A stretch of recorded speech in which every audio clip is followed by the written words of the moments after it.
जैसा कि मैंने आपको कहा था कि 3 मई को आपको फार्माकोलॉजी का एक मॉडल पेपर मिल जाएगा, क्योंकि कुछ बच्चों ने कहा था उनका एग्ज़ाम है, ठीक है? तो उस अकॉर्डिंग मैंने मॉडल पेपर को तैयार किया है। जो मैंने नोट्स नहीं बनाए हैं जिस चैप्टर के, मोस्टली मैंने उन क्वेश्चंस को कवर किया है। हालाँकि आप लोग सब इस पे तो डिपेंड नहीं होंगे, आपकी पूरी प्रैक्टिस चल रही होगी, कर लिया होगा सारी चीज़ें, थ्योरी अच्छे से हो गई होगी। तो बस एक बार उसको समराइज़ करने के लिए इन क्वेश्चंस को देख लेना, जो मैं आंसर बताऊँगी, क्या पता एक आध पॉइंट आपका और ऐड हो जाए तो क्या होगा, आपके मार्क्स और अच्छे आ जाएंगे। और सारे ही इंपॉर्टेंट क्वेश्चन है, प्रीवियस ईयर पेपर्स को देखते हुए बनाया गया है आपके लिए। Hello guys, welcome to my channel Drishti pharma. तो चलो जल्दी जल्दी करते हैं क्वेश्चंस, क्योंकि यार देखो सेक्शन ए है, बी है, बिल्कुल पेपर का पैटर्न है आपका सेम, ठीक है। और अगर किसी का पैटर्न मैच नहीं भी होता है तो कोई फ़र्क नहीं पड़ता, पीसीआई के अकॉर्डिंग सिलेबस आपका यही रहता है। इंपॉर्टेंट क्वेश्चंस कहीं इधर के उधर नहीं होते, सेम यही चलते रहते हैं। तो फर्स्ट क्वेश्चन क्या है, देखो, डिफाइन हाइपरटेंशन। ये 6 क्वेश्चन करने थे इसमें से, लेकिन हमने सारे किए हैं, कोई क्वेश्चन नहीं छोड़ा है। एक क्वेश्चन 5 मार्क्स के अकॉर्डिंग यहाँ पे मैंने कराया है, लेकिन वो आपको देखने में ऐसा लगेगा जैसे 10 नंबर का क्वेश्चन करा रही है क्या ये, इसे पता नहीं है 5 नंबर में कितना लिखना होता है। मुझे सब पता है, लेकिन क्या होता है, जब तुम यहाँ पे ज़्यादा देखोगे कंटेंट लिखा हुआ तो उसमें से आपको आधे से भी कम याद रहेगा एग्जाम में लिखने के लिए। इसलिए हमेशा ज़्यादा की सोचा करो कि मुझे ज़्यादा पढ़ के जाना है, तब जाके मैं 5 नंबर का लिख पाऊंगा या लिख पाऊंगी। तो फर्स्ट क्वेश्चन क्या है, define hypertension, classify anti hypertensive agents with example के साथ हमें पूरा क्लासीफाई करना है, और उसके बाद 2 ड्रग्स के बारे में लिखना है जो एस इनहिबिटर की क्लास से बिलोंग करेंगी। तो चलो देख लेते हैं। तो हाइपरटेंशन किसे नहीं पता होता, सबको पता होता है। हाइपर का मतलब होता है ज़्यादा, टेंशन का मतलब एक प्रकार का प्रेशर। तो वो प्रेशर कहाँ पे लग रहा होता है, हमारी आर्टरीज पे। तो अब आर्टरीज क्या है, ब्लड की क्या है, कैपिलरी है ना, मतलब ब्लड वेसल्स हैं, ठीक है। ब्लड में कैपिलरी भी होती है, वैसे ही कैपिलरी आर्टरीज का और थिन फॉर्म होता है। तो ब्लड प्रेशर लग रहा है आर्टरीज पे, ठीक है। वो क्या होता है, बढ़ जाता है, इंक्रीज हो जाता है ना, अबव दी नॉर्मल रेंज को छोड़ के, जिसमें हमारा ये होता है सिस्टोलिक 120 mmHg बाय 80 mmHg, ये हमारे रिलैक्सेशन वाला होता है। तो इससे अपर चली जाती है रेंज, जैसे 90 140 तक, तो हम कहते हैं कि हाइपरटेंशन हो गया। और भी इसकी वो थी क्लासिफिकेशन हाइपरटेंशन की, लेकिन यहाँ पे आपके इसमें ज़रूरत नहीं है। देखो अब आगे चलते हैं, एंटी हाइपरटेंसिव ड्रग्स की क्लासिफिकेशन। तो सबसे पहले इसके अंदर आते हैं S inhibitors angiotensin converting enzyme, जो इसको रोक देंगे, इसलिए इनहिबिटर्स हैं ये। तो इसमें क्या आता है, देखो, कैप्टोप्रिल है, इनालाप्रिल है और लिजिनोप्रिल है। देन उसके बाद सेकंड क्या है, एंजियोटेंसिन एंटागोनिस्ट है, लोसार्टन, टेलमिसार्टन, कैंडीसार्टन। और देखो जो देख रहा है, अगर उसको थोड़ा बहुत भी लग रहा है कि हाँ यार मैं अगर इस पूरी वीडियो को देखूं तो मेरे लिए इफेक्टिव हो जाएगी, ये प्रिपरेशन और मेरी एनहांस हो जाएगी, तो देखो सब्सक्राइब ज़रूर कर देना, ज़्यादा से ज़्यादा शेयर करना। क्यों, क्योंकि देखो आज ही कल से मैंने ये वीडियो को स्टार्ट किया, क्योंकि कल या परसों की क्वेरी थी जिसको मेरे को ये रिजॉल्व करना था कि क्वेश्चंस करा दो भाई, तो उस अकॉर्डिंग मैंने ये किया है। मतलब खाना वगैरह कुछ मेरे को इतना होश नहीं है, बस आपके लिए मैंने कर दिया है, ठीक है। तो आप भी सपोर्ट कर लो थोड़ा सा, है ना। कैल्शियम चैनल ब्लॉकर्स है, जिसमें क्या आता है, देखो, निफेडिपिन और एम्लोडिपिन, 2 2 ड्रग लिखी है, इंपॉर्टेंट, बस इसी को याद कर लेना। और क्या है, देखो, डायूरेटिक्स है, सबसे ज़्यादा इंपॉर्टेंट हमारा एंटी हाइपरटेंसिव ड्रग है, फ्रूसेमाइड एमिलोराइड, ये हो गए डायूरेटिक्स में। बीटा एड्रेनर्जिक ब्लॉकर्स में आता है प्रोप्रानोलॉल और एटिनोलॉल, ठीक है। देन उसके बाद है, देखो, अल्फा एड्रीनर्जिक ब्लॉकर्स में प्राजोसिन, फेंटोलामिन हो गया। सेंट्रल सिंपैथोलाइटिक्स में आता है क्लोनिडीन। वेजोडाइलेटर्स में क्या है, देखो, मिनॉक्सिडिल और सोडियम नाइट्रोप्रोसाइड, जो हमारा आर्टरी और विन दोनों पे काम करता है, वो होता है सोडियम नाइट्रोप्रोसाइड, ठीक है। अब देखो थोड़ा इसमें था कि 2 ड्रग्स के बारे में बताओ एस इनहिबिटर की, तो वो होती है, देखो, एंजियोटेंसिन कन्वर्टिंग एंजाइम, है ना। इसमें एक तो कैप्टोप्रिल को हमने बताया और एक इनालाप्रिल को। देखो जितने भी अभी देखोगे ना आप, सभी क्वेश्चंस में मोस्टली यही पूछा गया है, क्लासिफिकेशन, उसके बाद क्या डोज है, इंडिकेशन क्या है, और indication, Contra indication, side effects. तो इन्हीं को हमें हर क्वेश्चन में आपको पेपर में लिख के आना है, ठीक है। शॉर्ट नोट भी हो तो उसमें भी थोड़ा थोड़ा आप एक ड्रग के बारे में बता दो।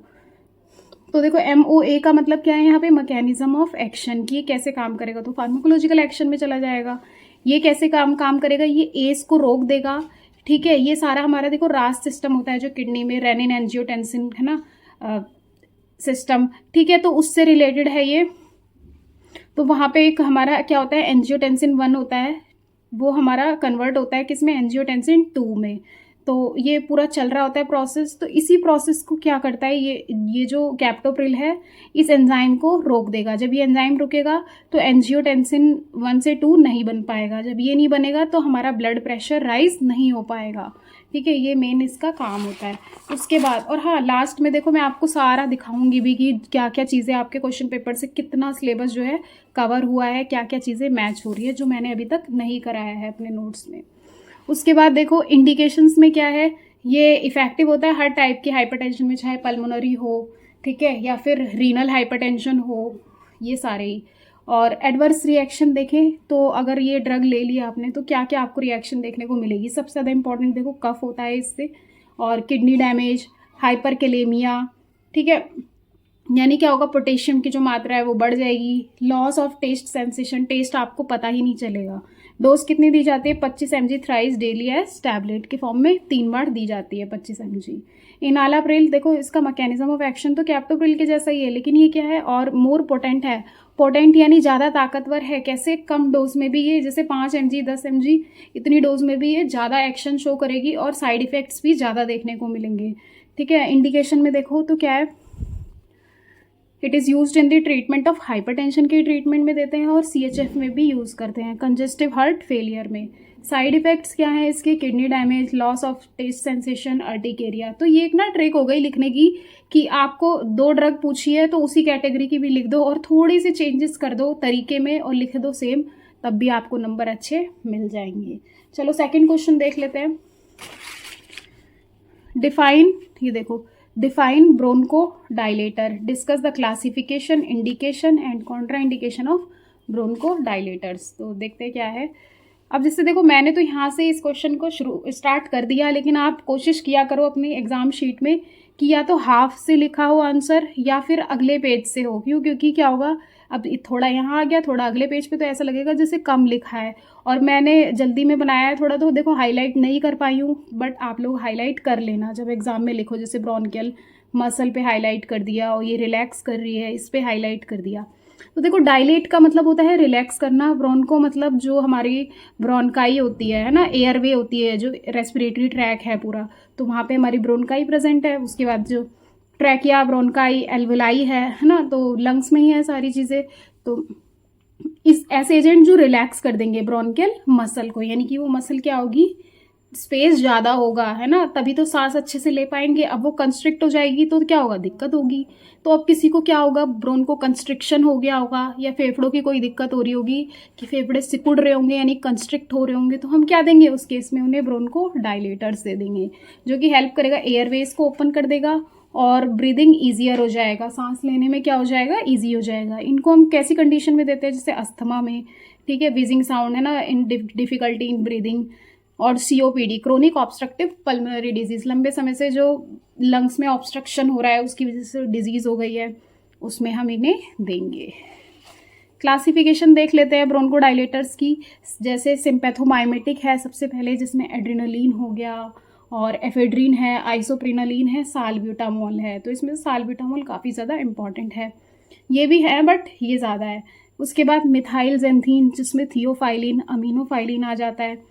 एंटीकोलिनर्जिक में एट्रोपिन, इप्राट्रोपियम ब्रोमाइड आ जाता है। देन उसके बाद हमारा मास्ट सेल स्टेबलाइजर है, जिसमें डाइसोडियम क्रोमोग्लाइकेट आता है और कीटोटिफेन आ जाता है। कॉर्टिकोस्टेरॉइड में बैक्लोमिथासोन दिया जाता है। तो ये क्या है, क्लासिफिकेशन है ब्रोंकोडाइलेटर की। मैंने जानबूझ के 2-2 3-3 ड्रग ही लिखी है। क्यों, क्योंकि आपने बहुत सारी तो पढ़ ली होगी, लेकिन अब जो मेन आपको याद रहनी चाहिए वो यहाँ पे मैंने लिख दी है।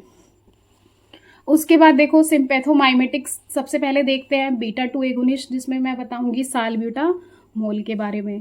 तो मैकेनिज्म ऑफ एक्शन क्या होता है, देखो साल्ब्यूटामोल का, ये बाइंड होता है किससे, बीटा-2 एड्रेनर्जिक रिसेप्टर से। ठीक है, एड्रेनर्जिक रिसेप्टर्स आप पढ़ चुके हो, है ना, जो क्या ब्रोंकियल स्मूथ मसल पे जाके काम करेंगे, वहाँ पे भी एड्रेनर्जिक रिसेप्टर प्रेजेंट होंगे और जिस पे हमारा साल्ब्यूटामोल जाके बाइंड हो जाएगा और रिलैक्सेशन कर देगा स्मूथ मसल में। अब आपने ये पढ़ लिया होगा, लेकिन आपने 1-2-3 लाइन में इसको रीड कर लिया होगा। अब आपको यहाँ से क्या होगा, इसको लिखने का तरीका आ जाएगा, जो आप लिख के आ जाओगे एग्जाम में। ठीक है, इंडिकेशंस क्या है, use to treat acute asthma attack, जो थोड़े टाइम के लिए जो सडन हो रहा है अस्थमा अटैक, तो उसमें हम इन्हें दे सकते हैं। साल्ब्यूटामॉल का देखते हो पंप आता है, तो उसे जल्दी से दे दिया जाता है कि सांस फूल रही है, पेशेंट की अस्थमा है, तो वो जल्दी से उसको आराम मिल जाए।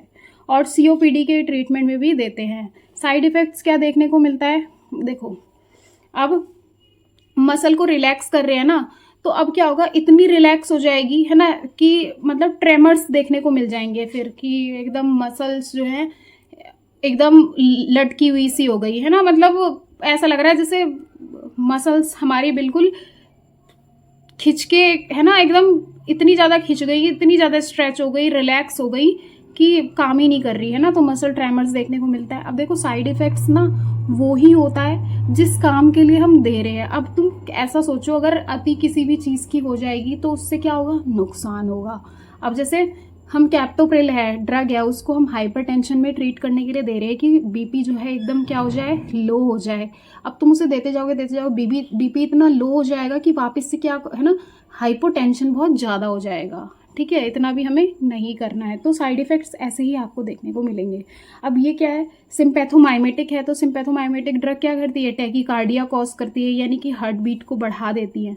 तो ये भी क्या करेंगे, साल्ब्यूटामॉल भी इंसोम्निया कर देगा कि नींद नहीं आएगी, और टैकीकार्डिया यानी हार्ट बीट बढ़ जाएगी, अरिथमिया यानी कि हार्ट बीट ज़्यादा भी हो सकती है और कम भी हो सकती है, तो ये कॉज हो जाएगा। कॉन्ट्रा इंडिकेशन क्या है, अब देखो हार्ट की दिक्कत हो रही है, इसके साइड इफेक्ट है, तो अब किसी को ऑलरेडी हार्ट की डिजीज़ है, कोई बीमारी है या किडनी की डिजीज़ है, तो उस केस में हमको नहीं देना है। कॉन्ट्रा इंडिकेशन का मतलब यही होता है कि इंडिकेशन के अगेंस्ट अगर कोई चीज़ है तो उसमें हमें नहीं देना है, अवॉइड करना है। किसी को हाइपर थायरॉयडिज्म है, यानी कि थायराइड ज़्यादा बढ़ गया है, उसमें भी नहीं देना। डायबिटीज़ मेलाइटस में भी नहीं देना इसको, साल्ब्यूटामॉल को, और प्रेगनेंसी में भी नहीं देना। उसके बाद है क्या, मिथाइल ज़ैंथीन। तो अब ये जो मिथाइल ज़ैंथीन है जिसमें थियोफाइलिन आ रहा है, मैकेनिज्म ऑफ एक्शन क्या है इसका, ये भी वैसे ही है बट थोड़ा सा अलग है। थियोफाइलिन हमारी जो स्मूथ मसल है ब्रोंकाई की, उसमें एंटर करेगा। जैसे ही वो एंटर करेगा तो वहाँ पे एंजाइम होगा, फॉस्फोडाइस्टरेज एंजाइम, तो उसको क्या करेगा, जैसे ही वो इनहिबिट होगा, तो अब वो सोचो इनहिबिट हो रहा है, यानी कि ये एंजाइम क्या कर रहा होगा, कंस्ट्रिक्शन कर रहा होगा, है ना। तो अब ये ही इनहिबिट हो गया तो क्या हो जाएगा, रिलैक्सेशन हो जाएगा स्मूथ मसल में हमारी ब्रोंकाई की।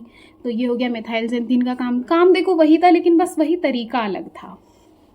Indication used in the treatment of COPD and asthma के ट्रीटमेंट में हम लोग इसे दे देंगे। साइड इफेक्ट्स इसका भी क्या है, इंसोम्निया है, नोजिया वोमिटिंग, किसी का भी भूल जा रहे हो तो नोजिया वोमिटिंग तो ज़रूर लिख के आ जाना। अरिथमिया है, गैस्ट्रिक पेन है, ठीक है। और कॉन्ट्रा इंडिकेशन वही हार्ट, रीनल, लीवर डिजीज़ में नहीं देना है, सीजर डिसऑर्डर में भी नहीं देना है, ठीक है। नेक्स्ट क्वेश्चन देखते हैं।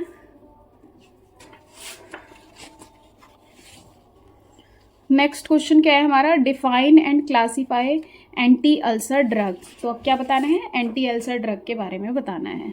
तो एंटी अल्सर क्या होते हैं, ऐसे एजेंट्स हैं जो यूज़ करते हैं ट्रीट करने में अल्सर को, अल्सर हो गया है तो यानी कि बोलते हैं ना कि डिसरप्शन हो जाना है ना मेम्ब्रेन का, स्टमक की, तो उसमें छाले वाले टाइप पड़ जाना, तो वो क्या है, वही अल्सर है स्टमक में, और क्या, upper part of small intestine में, ठीक है, यानी ड्यूडेनम में। तो स्टमक ड्यूडेनम में अल्सर को ट्रीट करने के लिए हम एंटी अल्सर ड्रग्स देते हैं। तो क्लासिफिकेशन देखो क्या है इसकी,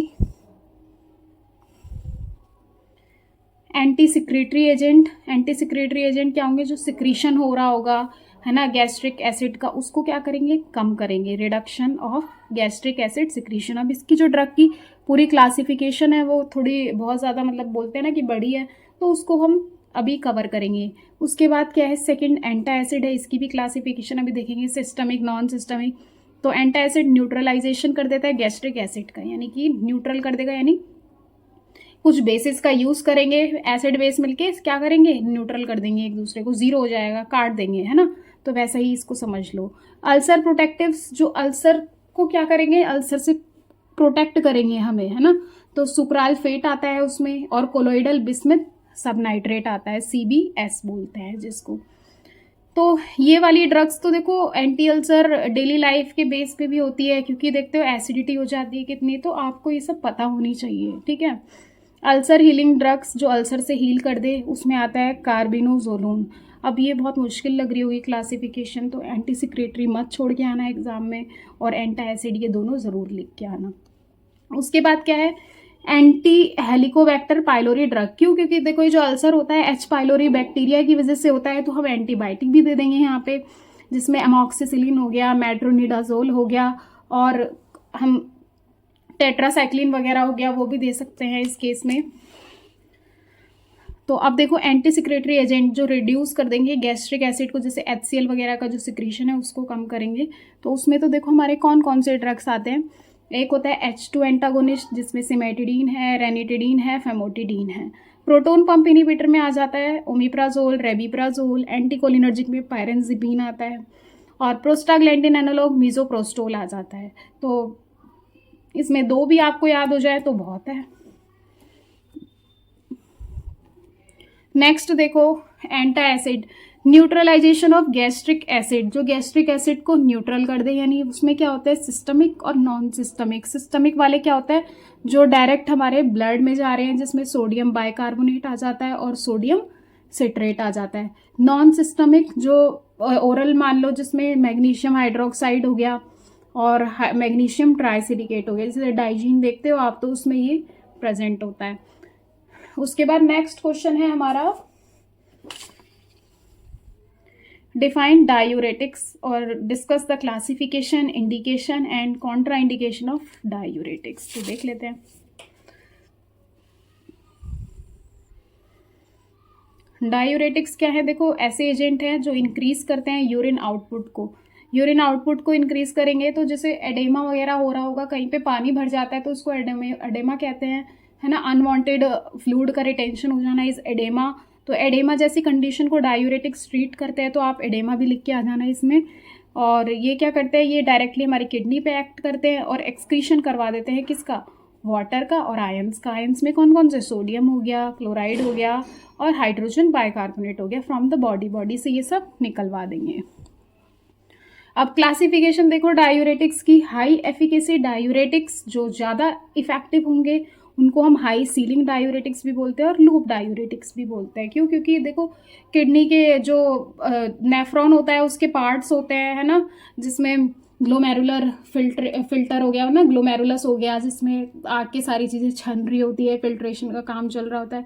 उसके बाद वहाँ से PCT, प्रॉक्सिमल कन्वुलेटेड ट्यूब्यूल, फिर लूप ऑफ हेले, फिर डिस्टल कन्वुलेटेड ट्यूब्यूल। तो ऐसी जो बीच ये वाला जो पार्ट होता है ना, इस पे हमारी ये लूप डायूरेटिक्स हैं जो ये एक्ट करते हैं। जैसे फ्रूसेमाइड हो गया, इंपॉर्टेंट ड्रग है काफ़ी, ब्यूमेटानाइड हो गया, इथाक्राइनिक एसिड हो गया। और उसके बाद है देखो मीडियम एफिकेसी वाले, तो उसमें थायाजाइड्स वगैरह आते हैं और थायाजाइड लाइक ड्रग आती है। तो जो थायाजाइड होगा वो हाइड्रोक्लोरथायाजाइड है। थायाजाइड लाइक ड्रग में देखें तो क्लोरथैलिडोन और इंडेपामाइड है। वीक डायूरेटिक्स में देखो हमारी और भी फर्दर क्लासीफाई कर दिया है अच्छे तरीके से, जिसमें ऑस्मोटिक डायूरेटिक है, मैनिटॉल आइसोसॉर्बाइड हो गया, कार्बोनिक एनहाइड्रेज इनहिबिटर है, एसीटाजोलामाइड। वीक डायूरेटिक में पोटेशियम स्पेयरिंग है, जिसमें स्पाइरोनोलैक्टोन आ जाता है। तो ये है सारा क्या डायूरेटिक्स के बारे में, उसकी क्लासिफिकेशन है। अब ड्रग के बारे में भी देख लेते हैं। तो इसमें से हमने एक हाई एफिकेसी ड्रग के बारे में बताया जिसमें फ्रूसेमाइड है।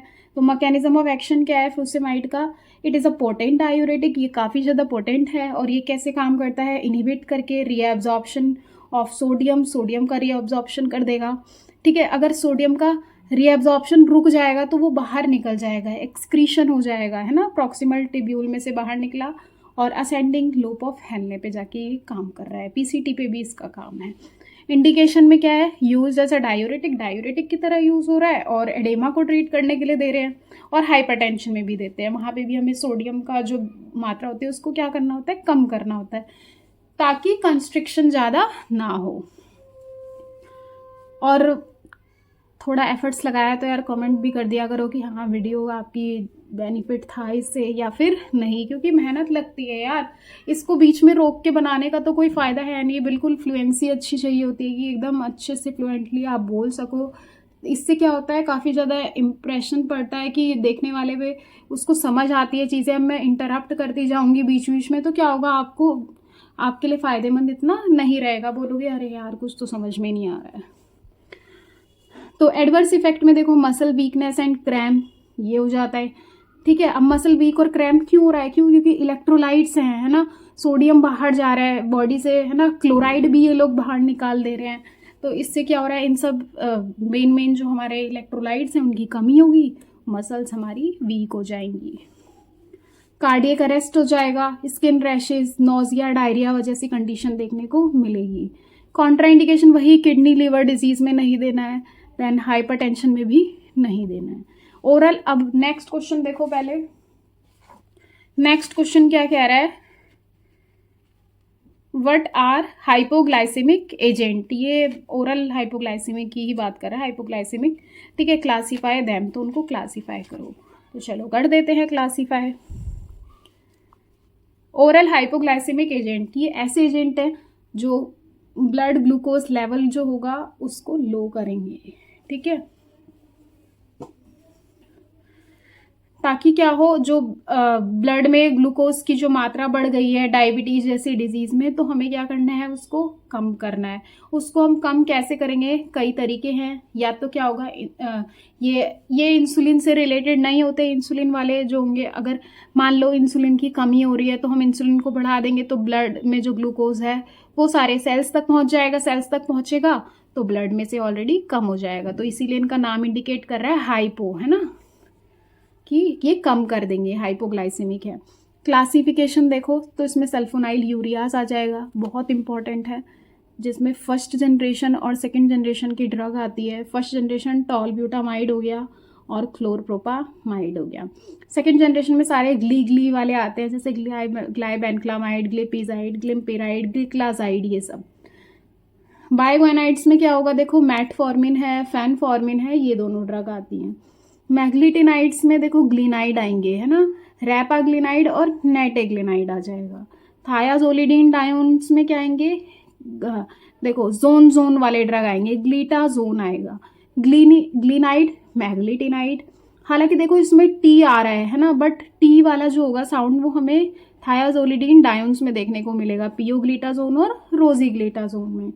अल्फा ग्लूकोसाइडेज इनहिबिटर्स होंगे, जो ये एंजाइम है, एक ग्लूकोज को क्या कर रहा होगा, ग्लूकोज पे काम कर रहा होगा, है ना, और तो उसमें क्या आएंगे, एकार्बोज और वोगलीबोज, बोज आएंगे। ठीक है, अब थोड़ा सल्फोनाइल यूरियाज के बारे में देख लेते हैं। तो सल्फोनाइल यूरियाज ऐसे कंपाउंड्स हैं जो केमिकली रिलेटेड होते हैं सल्फोनामाइड से। फार्माकोलॉजिकल एक्शन देखें तो ये क्या करते हैं, हमारे सल्फोनाइल यूरियाज ये सिंथेसिस करवाते हैं, जो इंसुलिन की जो सिंथेसिस जो बन रहा होगा उसको बड़े अच्छे से बनवाएंगे, यानी स्टिमुलेट करेंगे और रिलीज करवा देंगे इंसुलिन का from beta cells of isolates of Langerhans से, जो पैनक्रियाज में है। ठीक है, अब खुद सोचो, जब इंसुलिन का रिलीज इतना अच्छा होगा, है ना, तो क्या होगा, ब्लड में जो ग्लूकोज है वो सारे सेल्स तक धीरे धीरे होगा, ग्लूकोज का अपटेक करवा देंगे ये लोग, तो ब्लड में ग्लूकोज का लेवल कम हो जाएगा। तो ये लोअर करते हैं ब्लड शुगर लेवल को इन डायबिटिक में, बट कौन सी वाली, ओनली इन टाइप 2 डायबिटीज़ में, जो क्या होता है नॉन इंसुलिन डिपेंडेंट होती है ना। टाइप 1 जो, और ये ओल्ड एज में होती है ना, डायबिटिक टाइप 2 वाली, और जो नॉट इन, ये टाइप 1 में यूज़ नहीं होता। टाइप 1 के लिए हम इंसुलिन की जो प्रिपरेशंस होती हैं उनको देते हैं। इंडिकेशंस देखो, ये हमारे यूज़ होंगे treatment of maturity onset diabetes में, यही टाइप 2 होता है। Also use in insulin resistant diabetes and diabetes insipidus में भी यूज़ होता है ये। ठीक है, जो यूरिन की वजह से हो रही है ना, मतलब डायबिटीज़, तो वो डायबिटीज़ इंसाइपिडस है, इंसिपिडस बोल लो। साइड इफ़ेक्ट्स देखो तो हाइपोग्लाइसीमिया हो जाएगा, क्यों, क्योंकि हम ब्लड में ग्लूकोज का लेवल इतना ज़्यादा लो कर देंगे कि जिसकी वजह से अब जिस लिए दे रहे हैं वो ही बहुत ज़्यादा हो जाएगा। एलर्जिक रिएक्शंस होंगी, रैशेज वगैरह होंगे, हाइपोथायरॉयडिज्म हो जाएगा और गॉइटर हो जाएगा इससे। तो कॉन्ट्रा इंडिकेशन क्या रही हमारी, जिसमें हमें नहीं देना है, किसी को लीवर किडनी डिजीज़ है तो मत दो, टाइप 1 डायबिटीज़ में इसे नहीं देना है। ठीक है, प्रेगनेंसी एंड लैक्टेशन में भी नहीं देना। हाइपर सेंसिटिविटी रिएक्शंस किसी को है तो नहीं देता है, यानी कि सीवियर एलर्जिक रिएक्शंस में हमें नहीं देना है। नेक्स्ट क्वेश्चन देखते हैं, क्लासीफाई एंटी ट्यूबरकुलर ड्रग्स। ठीक है, क्लासिफिकेशन बताओ, इंडिकेशन, कॉन्ट्रा इंडिकेशंस भी बताओ। तो एंटी ट्यूबरकुलर ड्रग की क्लासिफिकेशन से पहले थोड़ा डेफिनेशन पूछा है तो बता देते हैं। ये ऐसे एजेंट है जो ट्रीट करते हैं ट्यूबरकुलोसिस को। ट्यूबरकुलोसिस क्या है, जिसे टीबी भी बोलते हैं, है ना। एक इन्फेक्टिव डिजीज है, यानी पर्सन टू पर्सन फैल जाती है, जो अफेक्ट करती है लंग्स को। और भी टाइप के टीबी होते हैं, जो ब्रेन में टीबी है, बोन मैरो में है ना। तो ये हमारा लंग्स वाला है, जिसमें जो किसकी वजह से हो रहा है, माइकोबैक्टीरियम ट्यूबरकुलोसिस की वजह से, ट्यूबरकुलाई, है ना। ठीक है, ये भी लिख के आ सकते हो। वैसे क्लासिफिकेशन देखो, फर्स्ट लाइन ड्रग्स आती है इसमें, सेकेंड लाइन और कुछ नई ड्रग्स आती हैं। जो फर्स्ट लाइन है इसमें देखो क्या है, आइसोनियाजिड है, पायराजिनामाइड है, रिफैम्पिन है, इथाम्ब्यूटोल है और स्ट्रेप्टोमाइसिन है। तो ये पेरिस के नाम से याद रखो, पहला लेटर इनका। सेकंड लाइन में क्या आता है, पैरामिनोसैलिसिलिक एसिड पास आता है, साइक्लोसिरिन आता है, एमिकासिन, जेंटामाइसिन भी आता है, इथियोनामाइड है। अब न्यूअर ड्रग्स में क्या आती है, सिप्रोफ्लॉक्सासिन, क्लेरिथ्रोमाइसिन, एजिथ्रोमाइसिन आता है। इंडिकेशंस देखते हैं, जैसे ट्यूबरकुलोसिस में देते हैं, लेप्रोसी में भी दिया जाता है ये, न्यूमोनिया में, गोनोरिया है, सेक्सुअल डिजीज में भी दिया जाता है। कॉन्ट्रा इंडिकेशन में क्या है, देखो वही है सेम, हाइपर सेंसिटिविटी में नहीं देना, अल्कोहल यूज में भी नहीं देना, सीवियर रीनल डिसफंक्शन में नहीं देना, यानी कि किडनी डिजीज है कोई, तो मेंटल डिप्रेशन में भी नहीं देना, टीबी की जो मेडिसिन है हमारी। ठीक है, नेक्स्ट क्वेश्चन देखते हैं,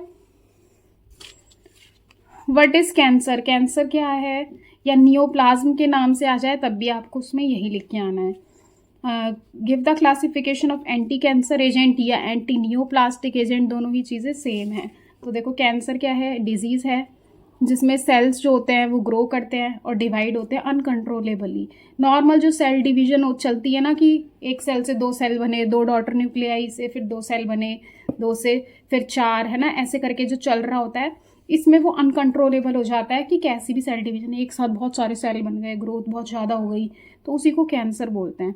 दीज और ये नॉर्मल सेल जो होते हैं फिर ये ट्यूमर बना देते हैं, एक जगह पे गांठ सी बन जाती है, सेल की गुच्छा बन जाता है सेल का, और फिर और पार्ट्स पे लॉज होता रहता है, जाता रहता है, स्प्रेड हो जाता है, तो उसको मेटास्टेसिस बोल देते हैं। एंटी कैंसर एजेंट्स क्या होते हैं, ऐसे एजेंट जो यूज़ करते हैं ट्रीट करने में कैंसर को, इसको हम एंटी नियोप्लास्टिक एजेंट भी बोलते हैं। चलो क्लासिफिकेशन देख लेते हैं।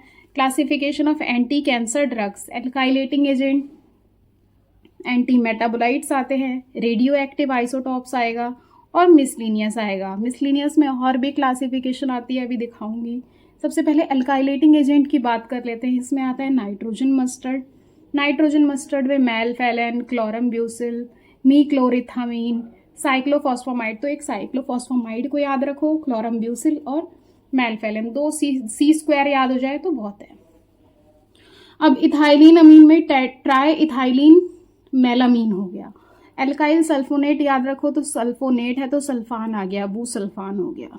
ठीक है, अब एल्काइलेटिंग एजेंट है तो एल्काइल तो आएगा ही, है ना। एल्काइल हमारा कोई भी ग्रुप, जैसे एसिटाइल हो गया, मिथाइल हो गया, ठीक है, प्रोपाइल हो गया, ये होते हैं एल्काइल ग्रुप। एंटी मेटाबोलाइट्स, जो मेटाबोलाइट्स बनेंगे, है ना, फर्दर ब्रेक डाउन होगा, ये उसको रोक देंगे। तो जैसे फोलिक एसिड को ब्रेक करेंगे, वो होगा मीथोट्रिक्सेट। प्यूरिन जो होगा, डीएनए में क्या होता है, जो बेस पेयर्स होते हैं ना हमारे, वो प्यूरिन और पिरिमिडीन होते हैं। अब जब वो ही नहीं होंगे, वो ही नहीं बनेंगे, तो डीएनए की सिंथेसिस नहीं हो पाएगी अच्छे से, तो इन्हीं को हमें रोकना है। एंटागोनिस्ट मतलब अपोजिट करना है, इनके काम को खत्म कर देना है। ठीक है, तो प्यूरिन एंटागोनिस्ट में 6 मरकैप्टोप्यूरिन आ जाता है और एजाथायाप्रिन आता है। पिरिमिडीन एंटागोनिस्ट में फ्लोरोयूरेसिल आता है और सिटारबिन आ जाता है। और मिसलिनियस में देखो ये है, विनका एल्कलॉइड हो गया, प्लांट से डिराइव विनक्रिस्टिन, विनब्लास्टिन हो गया। एंटीबायोटिक में एक्टिनोमाइसिन, इसको डक्टिनोमाइसिन भी बोलते हैं, ब्लियोमाइसिन हो गया, डोनोरुबिसिन हो गया, ये भी सब आती है। अदर में सिस्प्लेटिन ध्यान रखो, और रेडियो एक्टिव में radio iodine, radio gold, radio phosphorus भी होता है, बट आप ये दोनों ध्यान रख लो। हार्मोन्स में क्या होगा, देखो एंड्रोजन्स, एस्ट्रोजन्स, ये दिए जाते हैं। तो एल्काइलेटिंग एजेंट के बारे में देख लेते हैं। एल्काइलेटिंग एजेंट में का मैकेनिज्म ऑफ एक्शन क्या है, देखो एल्काइलेटिंग एजेंट जो होते हैं वो आयनाइज करते हैं, यानी टूटते हैं, किस फॉर्म में, इथाइलिन अमोनियम कैटायंस में, ठीक है, पॉजिटिव में। तो फिर जैसे ही वो टूटते हैं तो ट्रांसफ़र हो जाता है अल्काइल ग्रुप सेल के कंस्टिट्यूएंट पे, जैसे अमीनो एसिड वगैरह हो गया है ना, इस पे जाके वो लग जाएगा अल्काइल ग्रुप। तो जैसे ही अल्काइल ग्रुप लगा तो बोलते हैं कि जो अल्काइलेटिंग एजेंट है ये स्ट्रांगली न्यूक्लियोफिलिक हो गए, है ना। पॉजिटिव है तो लव करेंगे किसको, नेगेटिव को। तो जैसे ही रिएक्ट करते हैं न्यूक्लिक एसिड से, तो न्यूक्लिक एसिड से रिएक्ट किया तो डीएनए की सिंथेसिस रुक जाती है, इंटरफेयर कर देते हैं, सेल डिवीजन नहीं हो पाती, ठीक है, ग्रो भी नहीं कर पाता सेल। तो ऐसे हमारे अल्काइलेटिंग एजेंट अपना काम करते हैं। फार्माकोलॉजिकल एक्शन देख लेते हैं अल्काइलेटिंग एजेंट का। तो बोन मैरो डिप्रेशन करते हैं, यानी कि बोन मैरो अपना काम नहीं कर पाता, ठीक है, ब्लड की फॉर्मेशन नहीं हो पाती अच्छे से, तो अनीमिया हो जाता है उसकी वजह से। और इंटेस्टाइनल म्यूकोजा को डैमेज कर देते हैं। जब इंटेस्टाइनल म्यूकोजल मेम्ब्रेन डैमेज होगी तो अल्सर हो जाएगा। और हेयर फॉलिकल्स जो होते हैं वो भी डैमेज होते हैं तो बार्डनेस हो जाता है, यानी कि गंजा हो जाता है इंसान, एलोपीशिया हो जाता है। जब ये ड्रग देते हैं ना अल्काइलेटिंग एजेंट वगैरह, जैसे साइक्लोफॉस्फामाइड वगैरह हो गया, तो ये सारे साइड इफ़ेक्ट्स देखने को मिलते हैं उस पेशेंट में। Emetic effect, nausea vomiting produce करते हैं। इम्यूनोसप्रेसेंट इफेक्ट भी होता है इनमें, ठीक है, एंटीबॉडी का प्रोडक्शन नहीं होने देते। इंडिकेशन हॉजकिन डिजीज़ में देते हैं। हॉजकिन डिजीज़ ये हमारी लिम्फेटिक सिस्टम को अफेक्ट करता है, कैंसर होने वाला लिम्फेटिक सिस्टम में, जिसकी वजह से लिम्फ नोड वगैरह में कैंसर हो जाता है। तो हमारी जो डिफेंस मैकेनिज्म है, एंटीबॉडी का प्रोडक्शन ना हो पाना, और कोई भी फॉरेन मटेरियल आया या एंटीजन आया तो उसके अगेंस्ट में एंटीबॉडी है ही नहीं, तो बीमारियां और बढ़ती जाती हैं, ठीक है, इम्यूनिटी वीक पड़ जाती है इसमें हॉजकिन डिजीज़ में। क्रॉनिक ल्यूकेमिया ब्लड कैंसर में देते हैं। ब्रोंकोजेनिक यानी कि ब्रोंकाई में कैंसर कॉज कर दे, है ना, तो उसमें हम देते हैं ये हमारे अल्काइलेटिंग एजेंट्स को। ओवेरियन कार्सिनोमा में दिया जाता है, ओवरी की जो सेल है, एपिथेलियल सेल है, उसमें कैंसर हो जाना। साइड इफ़ेक्ट्स देखो, म्यूकोसाइटिस है वही कि अल्सर कॉज कर रहे हैं, है ना। स्टमाटाइटिस है, स्टमक में इन्फ्लामेशन हो रही है, डायरिया कॉज कर रहे हैं। ईसोफेजाइटिस है, यानी कि हमारा जो ईसोफेगस है उसमें भी इन्फ्लामेशन कॉज कर रहे हैं, यानी जलन हो रही है, स्वेलिंग हो जा रही है। कॉन्ट्राइंडिकेशन, प्रेगनेंसी में नहीं देना, लैक्टेशन में भी नहीं देना, ठीक है, लीवर डिजीज़ में भी नहीं देना, किडनी डिजीज़ में भी नहीं देना इस अल्काइलेटिंग एजेंट को। और कोई अल्कोहल यूज़ कर रहा है तो उसको भी नहीं दे सकते। तो ये था देखो सेक्शन ए आपका। अब हम चलते हैं सेक्शन बी पे, जिसमें आपके पूरे 11 क्वेश्चन हैं। वो भी पता है मैंने ना इसी तरीके से तैयार किए हैं कि आपका अगर ये क्वेश्चन 5 नंबर में आ जाए आप तब भी लिख के आ जाओ, या फिर 3 में आ जाए तब भी लिख के आ जाओ। तो ऑलमोस्ट सारे ही लेंदी क्वेश्चंस के फॉर्म में मैंने यहाँ पे आपको कराया है। कोई ऐसा तो नहीं दिख रहा होगा आपको कि बस फॉर्मेलिटी के लिए कर दिया, ऐसा काम मेरे को आता ही नहीं है। तो इसमें जो आंसर है नहीं 10 क्वेश्चंस है, ये 2 नहीं है, ये मतलब हो गया, ठीक है। क्वेश्चन नंबर 1 क्या कहता है, देखो इसमें ये 3-3 मार्क्स के हिसाब से, लेकिन मैंने अभी आपको बताया कि थोड़ा ज़्यादा ही लिखा हुआ है। बस अगर थोड़ा स्लो लग रही है तो स्पीड बढ़ा के बस जल्दी से देख लो, मेन कैटेगरी आपको याद हो जाए, क्लासिफिकेशन याद हो जाए। फार्माकोलॉजी भाई सब्जेक्ट ही इसीलिए बना है, उसमें क्लासिफिकेशन होती है और उनका मैकेनिज्म ऑफ एक्शन होता है। तो डिफाइन कार्डियक एरिथमिया को डिफाइन करो। Right a short note on anti arrhythmic drugs, इनके ऊपर बताओ पूरा एंटी एरिथमिक ड्रग्स पे, तो बता देते हैं। तो कार्डियक एरिथमिया क्या है, एक ऐसी कंडीशन है जिसमें क्या होता है, जो हार्ट रेट होता है ना, हार्ट बीट होती है, वो क्या हो जाती है, इरेगुलर रिदम हो जाती है उसमें हार्ट बीट में। तो कैसे इरेगुलर में टू फास्ट हो जाती है या फिर टू स्लो हो जाती है और अनइवन हो जाती है, क्यों? क्योंकि इसमें प्रॉब्लम्स आ गई है इलेक्ट्रिकल सिग्नल में, जो जितना भी हमारा S A node, A V node, जो सिग्नल्स जा रहे हैं ना, जितने भी इम्पल्स जो जनरेट हो रही है, तो उसमें प्रॉब्लम्स होने की वजह से क्या हो रहा है, या तो हार्ट रेट, वो हार्ट बीट जो है बहुत ज़्यादा फास्ट हो गई है या फिर स्लो हो गई है। फास्ट होती है तो आप इसमें लिख के आ जाओ, टैकीकार्डिया बोलते हैं उसको। ब्रेडिकार्डिया यानी हार्ट बीट टू स्लो, है ना। तो जो रेगुलेट करता है हार्ट बीट को, वो इलेक्ट्रिकल सिग्नल में प्रॉब्लम होने की वजह से कार्डियक अरिथमिया हो गया है। तो क्लासिफिकेशन देखते हैं एंटी अरिथमिक की। तो उसमें क्या आता है, देखो सोडियम चैनल ब्लॉकर्स आते हैं, जिसमें डाइसोपिरामाइड है और क्यूनिडीन है। इसमें भी क्लास होती है, class 1, class B, class C. तो उससे आपको इतना लेना देना नहीं है, डीप में इतना नहीं आएगा। बस आपको सिर्फ इतना पता है यार, इतना बड़ा पूरा इतना सिलेबस है, वो एक बार में कैसे कोई इतना ज़्यादा याद कर लेगा, तो इतना बहुत है आपके लिए। बीटा ब्लॉकर एटिनोलॉल, एस्मोलॉल आ जाता है। पोटेशियम चैनल ब्लॉकर्स में क्या आते हैं, देखो एमियोडोरोन, सोटालॉल आ जाता है। तो ये क्लास 1 होती है, ये क्लास 2 होती है, ये क्लास 3 और ये क्लास 4 की ड्रग होती है। इस पे क्लासेस भी लिख के आ जाना आप। कैल्शियम चैनल ब्लॉकर्स में डिल्टियाजैम, वेरापैमिल हो गया, निफेडिपिन, एम्लोडिपिन, ये सब आते हैं। तो इसमें हमने सोडियम चैनल ब्लॉकर्स के बारे में देखो पूछा हुआ था क्वेश्चन में, वैसे पूछा तो नहीं है, एंटी एरिथमिक ड्रग्स पूछिए तो सोडियम चैनल ब्लॉकर्स को हम यहाँ पे बता देंगे। तो सोडियम चैनल ब्लॉकर से नाम बता रहा है कि सोडियम चैनल को क्या करेंगे, इनहिबिट कर देंगे, है ना। जो इलेक्ट्रिकल इम्पल्स हो रहा होता है तो उसका मैकेनिज्म ऑफ एक्शन जो है वो क्या है, इलेक्ट्रिकल इम्पल्स का जो कंडक्शन है हार्ट मसल में इटसेल्फ, है ना, उस पर क्या करते हैं, ये उसे ब्लॉक कर देते हैं, ठीक है। मतलब कि उस पर मेन इनका काम होता है, ठीक है, जिसमें ड्रग आती है डाइसोपिरामाइड और क्यूनिडीन आ जाती है। Indication use in the treatment of supra ventricular, है ना, यानी कि वेंट्रिकल्स में बहुत ज़्यादा हार्ट बीट, वेंट्रिकल्स पे बहुत ज़्यादा फोर्स अप्लाई हो रही है, तो है ना, और बोल रहे हैं जिसमें वेंट्रिकुलर अरिथमिया वगैरह को ट्रीट करने के लिए दे रहे हैं, उस पर बहुत ज़्यादा प्रेशर लग रहा है। और उसके बाद एट्रियल फ्लटर, जो आर्टरीज पे जो प्रेशर है वो बहुत ज़्यादा बढ़ जाता है इसमें, तो उसे एट्रियल फ्लटर बोल रहे हैं। तो इनके ट्रीटमेंट में देते हैं सोडियम चैनल ब्लॉकर्स को। अगला देखते हैं, देखो साइड इफ़ेक्ट्स क्या क्या होते हैं, वही कि हाइपोटेंशन हो जाएगा, ब्रेडिकार्डिया हो जाएगा, एनोरेक्सिया हो जाएगा, भूख प्यास लगना एकदम बंद हो जाएगी, है ना, भूख बंद हो जाएगी, नोजिया वॉमिटिंग जैसी कंडीशन आ जाएगी, ठीक है। ये था क्वेश्चन नंबर 1। नेक्स्ट क्वेश्चन देखते हैं, व्हाट आर एंटीकोगुलेंट्स, एंटीकोगुलेंट्स क्या होते हैं, क्लासीफाई करो और पूरी फार्माकोलॉजी बताओ वारफेरिन की। बहुत इंपॉर्टेंट है वारफेरिन, तो यहाँ पे उसी को कवर किया गया है। तो देखो एंटीकोगुलेंट्स क्या होते हैं, एंटीकोगुलेंट्स ऐसे ड्रग्स हैं जो प्रिवेंट करते हैं ब्लड क्लॉट को, यानी कि क्लॉट नहीं बनने देते एक जगह पे, यानी खून के जो थक्के होते हैं, बोलते हैं ना एक जगह पे खून जम गया है तो उसको रोक देते हैं।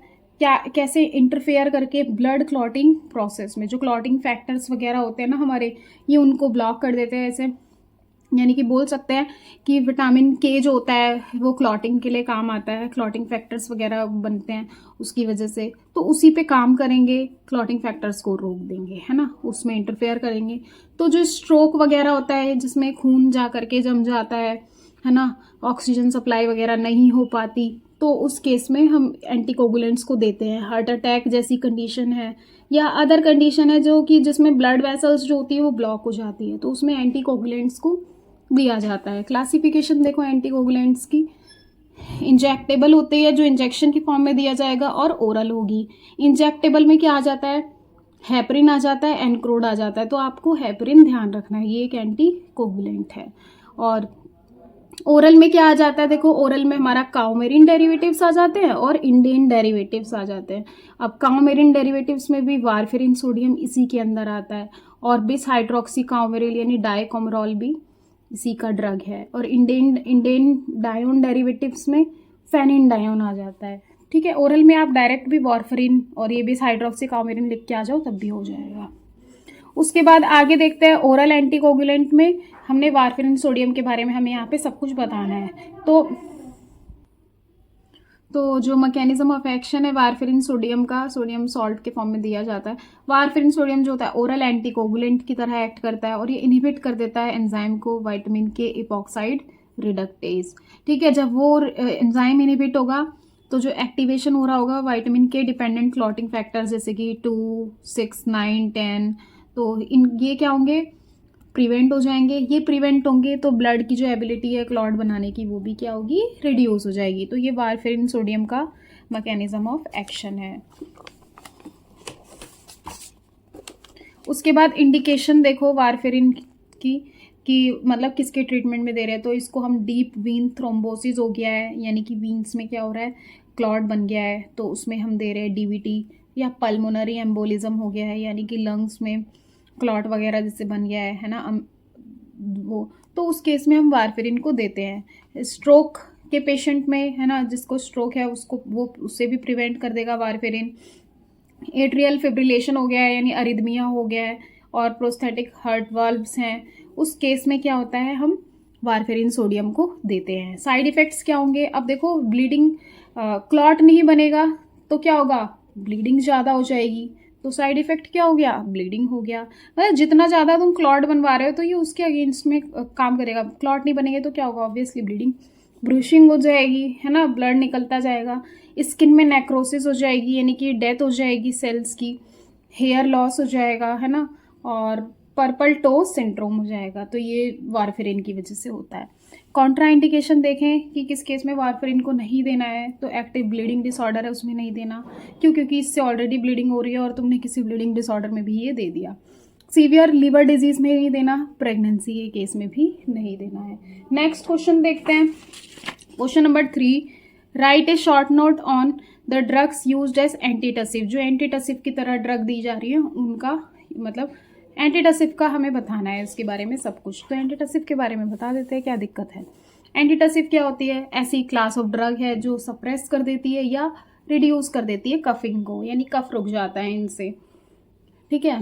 तो क्लासिफिकेशन एंटीटसिव्स की क्या होगी, देखो ओपियोइड्स आ जाएंगे इसके अंदर, नॉन ओपियोइड ड्रग आ जाएगी, एंटीहिस्टामीन आ जाएगा। तो ओपियोइड्स में तो कोडीन, फोलकोडीन आ जाता है, नॉन ओपियोइड में नॉस्केपिन, डेक्स्ट्रोमिथॉर्फेन आ जाता है, और एंटीहिस्टामीन में क्लोरफेनिरामीन, प्रोमिथाजीन है।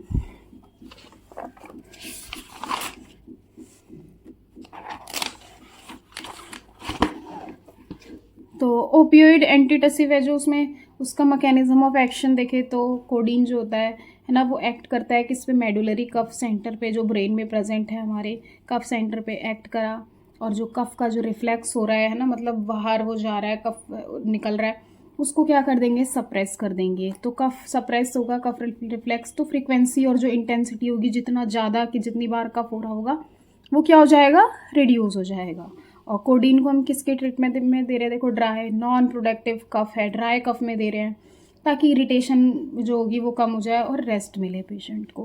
कफ associated with upper respiratory tract infection, है ना, यानी लंग्स वगैरह में और ट्रैकियाई में हमारे, ठीक है, हो गया है कफ, तो उसमें हम देते हैं इसको। साइड इफ़ेक्ट्स देखें कोडीन का, तो ड्राउजीनेस, डिजीनेस, अगर ज़्यादा डोज तुम काफ़ी टाइम से दे रहे हो तो ड्रग डिपेंडेंसी हो जाती है, कॉन्स्टिपेशन हो जाता है इससे, और रेस्पिरेटरी डिप्रेशन भी हो जाता है इससे, क्योंकि हमें पता है ओपियोइड्स का main side effect constipation, respiratory depression रहता है।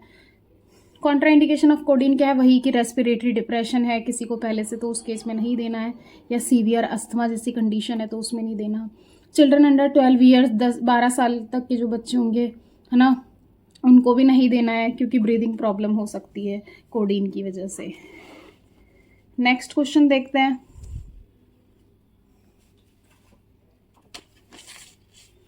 What is stimulant laxative, discuss about stimulant and osmotic purgatives. तो क्या होता है स्टिमुलेंट, यानी देखो लग्जेटिव वही जो गैस का एक्सपल्जन करवाते हैं, बॉवल मूवमेंट को अच्छा कर देते हैं, इवैक्यूएशन हो जाता है जिसकी वजह से, है ना, तो स्टूल पास करवा देते हैं, स्मूथ कर देते हैं, तो वो होते हैं जो स्टिमुलेंट जो कर दे, है ना, टाइप ऑफ लग्जेटिव जो स्टिमुलेट करे, काम करे उस पर, इंटेस्टाइनल मसल पे, ताकि वो कॉन्ट्रैक्ट हो, मोटिलिटी बढ़े, मूवमेंट बढ़ जाए, बॉवल मूवमेंट की जो खाना है वो बाहर निकल जाए।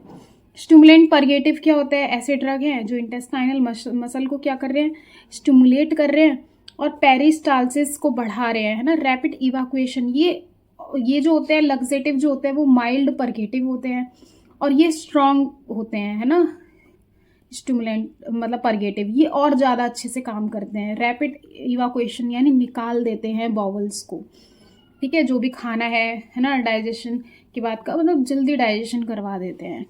क्लासिफिकेशन, जैसे कॉन्स्टिपेशन जैसी दिक्कत है तो उसको ठीक करता है, कब्ज हो गई है जैसे। क्लासिफिकेशन देखें स्टिमुलेंट परगेटिव की, तो उसमें हमारे क्या आते हैं, एंथ्राक्विनोन्स आते हैं और डाइफिनाइल मीथेन्स आते हैं। तो एंथ्राक्विनोन में सेना हो गया, कैस्केरा हो गया, डाइफिनाइल मीथेन्स में बीसाकोडिल है और सोडियम पीको सल्फेट है। ऑस्मोटिक परगेटिव्स जो है वो क्या होता है, देखो osmotic purgative is a type of laxative, ये लग्जेटिव का टाइप है। That works by drawing water, वही वाटर को निकाल देता है बाउल में, थ्रू विच ऑस्मोसिस के थ्रू काम करते हैं, है ना, जिसकी वजह से अब वाटरी कंटेंट बढ़ेगा स्टूल में तो सॉफ्ट हो जाएगा और बाउल मूवमेंट इसको स्टिमुलेट कर देगा और बाहर निकल जाएगा। ठीक है, तो क्लासिफिकेशन क्या है इसकी, इसमें शॉर्ट नोट बोला था लग्जेटिव मतलब स्टिमुलेंट और ऑस्मोटिक परगेटिव पे, तो वो इसमें देखो हमने बता दिया है। क्लासिफिकेशन देखें ऑस्मोटिक परगेटिव की, तो सेलाइन लग्जेटिव आते हैं इनके अंदर, है ना, और नॉन सेलाइन लग्जेटिव आते हैं। सेलाइन यानी जो हमारे मतलब सॉल्ट फॉर्म होगी, जिसमें जैसे मैग्नीशियम सल्फेट हो गया और सोडियम फॉस्फेट हो गया। अब जो बल्क फॉर्म में दिए जाएंगे जैसे लैक्टुलोज हो गया, है ना, बल्क लग्जेटिव, पॉलीइथाइलिन ग्लाइकोल हो गया PEG।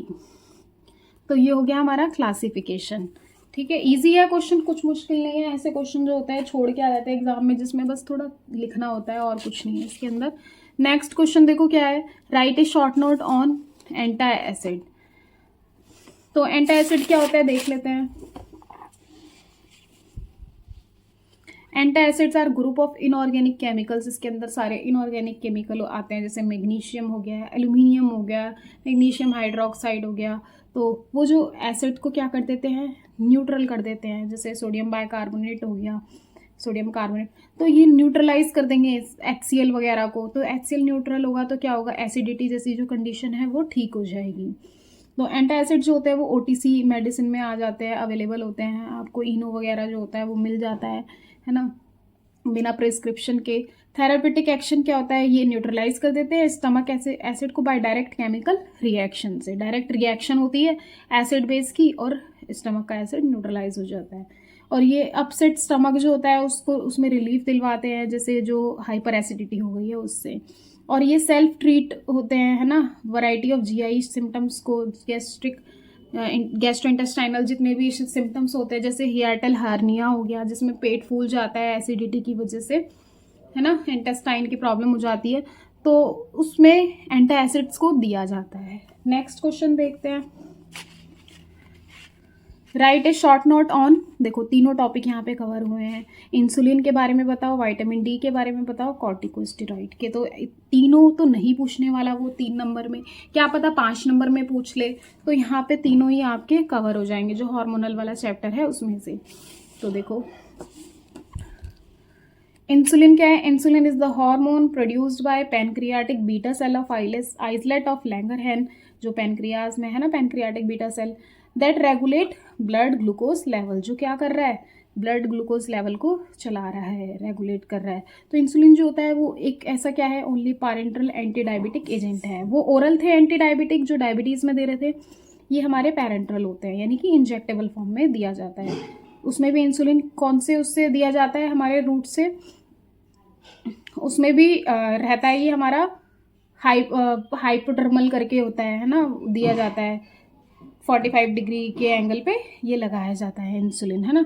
Insulin is not given orally, orally ये नहीं दिया जाता, मतलब सबक्यूटेनियसली इंसुलिन को इंजेक्ट किया जाता है। ठीक है, insulin is not given orally, ये सेल्फ भी इंजेक्ट कर लेते हैं। इंसुलिन की जो इंसुलिन पेन आते हैं उससे पेशेंट अपने स्टमक के पास, जैसे जो पैनक्रियाज है वहाँ पे इसको लगा लेते हैं और फिर इंसुलिन का रिलीज़ हो जाता है ना। तो इंसुलिन जो है नॉट गिवन ओरली नहीं दिया जाता, क्यों, क्योंकि जो इंसुलिन होता है वो पेप्टाइड का बना हुआ है, और ये जो पेप्टाइड होते हैं ना, ये क्या हो जाता है, डाइजेस्टिव एंजाइम जो होते हैं इनको खा जाता है हमारे, तो जिसकी वजह से इनका एक्शन हमें देखने को नहीं मिलता। इसलिए अगर क्वेश्चन में पूछ लेता है कि ओरली क्यों नहीं दिया जाता, तो उसका आंसर आपको यहाँ पे मिल गया है। नेक्स्ट अब देखो क्लासिफिकेशन देखते हैं, जिसमें रैपिड एक्टिंग इंसुलिन आता है, इंसुलिन लिस्प्रो है, इंसुलिन एस्पार्ट है। शॉर्ट एक्टिंग इंसुलिन में रेगुलर इंसुलिन आ जाता है। इंटरमीडिएट एक्टिंग में रैपिड जो बहुत तेज़ी से एक्ट कर दे, शॉर्ट जो कम एक्ट करे, इंटरमीडिएट मतलब जिसका जल्दी एक्शन खत्म हो जाए, इंटरमीडिएट थोड़ा टाइम तक रहे, जिसमें NPH इंसुलिन आता है जिसको हेम्यूलिन बोलते हैं। और लॉन्ग एक्टिंग में इंसुलिन ग्लार्जिन और इंसुलिन डेटेमिर आता है, ये मिर है DETEMIR। और प्रीमिक्स्ड आपको याद करने की ज़रूरत नहीं है, जिसमें इनका कॉम्बिनेशन वगैरह रहता है, बस आप इतना याद हो जाए वो ही बहुत है। क्लिनिकल यूजेस देखें इंसुलिन के, तो management of type 1 diabetes mellitus में हम देते हैं, ठीक है। वो वाले टाइप 2 में दे रहे थे हाइपोग्लाइसेमिक, जो ओरल सल्फोनाइल यूरियाज वगैरह दिए जाते हैं, ये टाइप 1 में देते हैं, यानी जुवेनाइल ऑनसेट में जो बच्चों में हो जाती है, ये उसमें दिया जाता है। और मतलब जिसमें इंसुलिन बिल्कुल भी नहीं होता है, इंसुलिन पे डिपेंड होता है ये, है ना। To replace the insulin the body can not produce, है ना, तो हम यहाँ पे रिप्लेस कर देते हैं इसकी मदद से, इंसुलिन की मदद से। Control of blood glucose in type 2 diabetes mellitus when oral medication, अगर ओरल मेडिकेशन इनसफिशियंट है ना, बीमारी बहुत ज़्यादा बढ़ गई है, तो उस केस में ये टाइप 2 डायबिटीज़ में भी दे सकते हैं, बट वो जो ओरल वाले हैं उनको टाइप 1 में नहीं दिया जाता। अब उसके बाद विटामिन डी के बारे में भी थोड़ा सा देख लेते हैं। Vitamin D fat soluble vitamin है, essential for calcium and phosphate का एब्जॉर्प्शन करवाता है बॉडी में, हेल्दी बोन और टीथ के लिए है, ये मेंटेन करता है। फार्माकोलॉजी में इसका यूज़ क्या है, ट्रीट करता है और प्रिवेंट करता है किसको, रिकेट को, ऑस्टियोमलेशिया, बोन डिसऑर्डर है ये, और as a supplement osteoporosis therapy में भी विटामिन डी दिया जाता है, हड्डियों के लिए मेन इनका काम होता है। उसके बाद कॉर्टिकोस्टेरॉइड्स के बारे में देखो। कॉर्टिकोस्टेरॉइड स्टेरॉइड हार्मोन है जिसमें 17 रिंग होती है, बीटा लैक्टोन रिंग प्रेजेंट होती है, प्रोड्यूस्ड बाय एड्रिनल कॉर्टेक्स से निकल रहे होते हैं, इसलिए इनका नाम कॉर्टिकोस्टेरॉइड पड़ जाता है। और गिवन है सिंथेटिक ड्रग भी हम देते हैं। इनका एंटी इन्फ्लामेटरी एक्शन होता है, यानी कि इन्फ्लामेशन बहुत ज़्यादा बढ़ गई है, जब हमारी नॉन स्टेरॉइडल से ट्रीट नहीं हो पा रही, तो उस केस में कॉर्टिकोस्टेरॉइड्स दिए जाते हैं।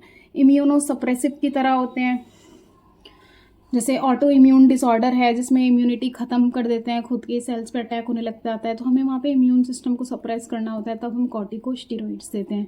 या एंटी एलर्जिक एक्शन है इनमें, ठीक है।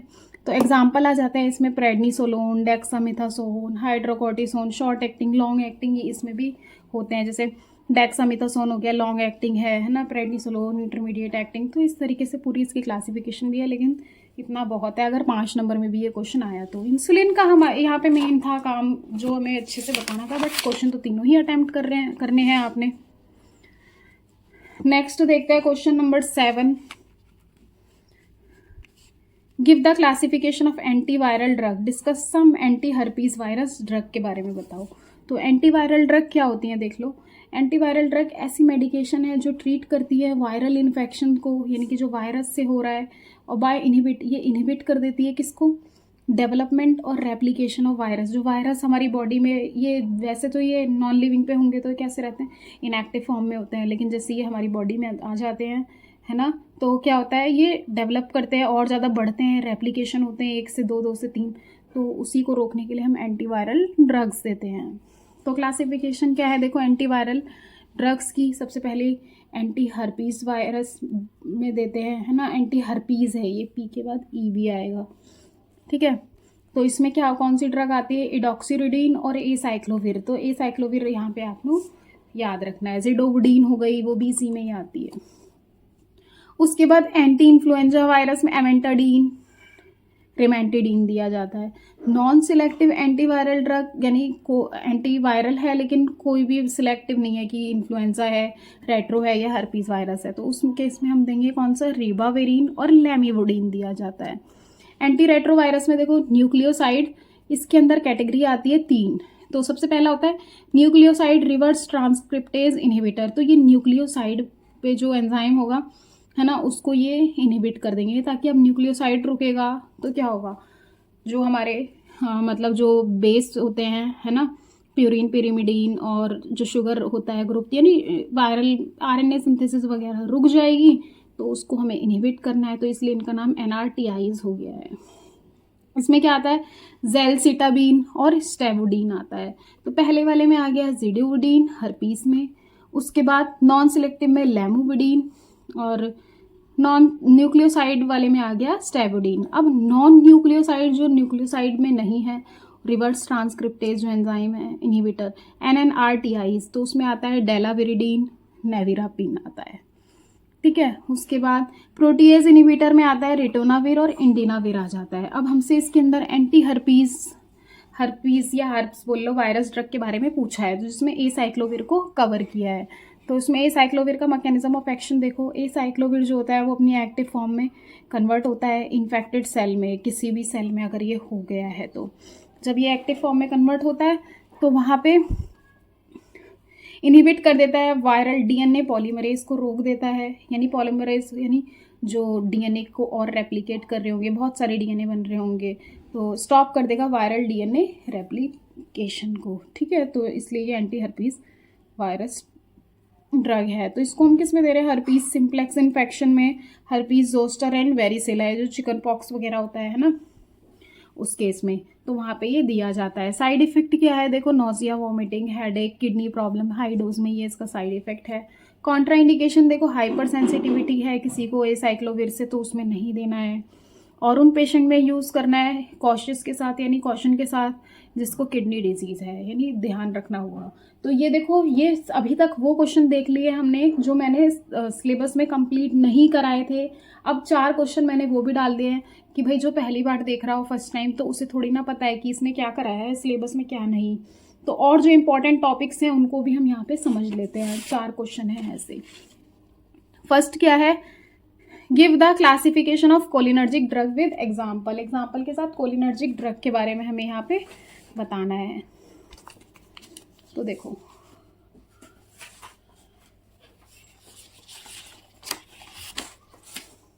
थोड़ा थोड़ा देख लेते हैं यहाँ पे।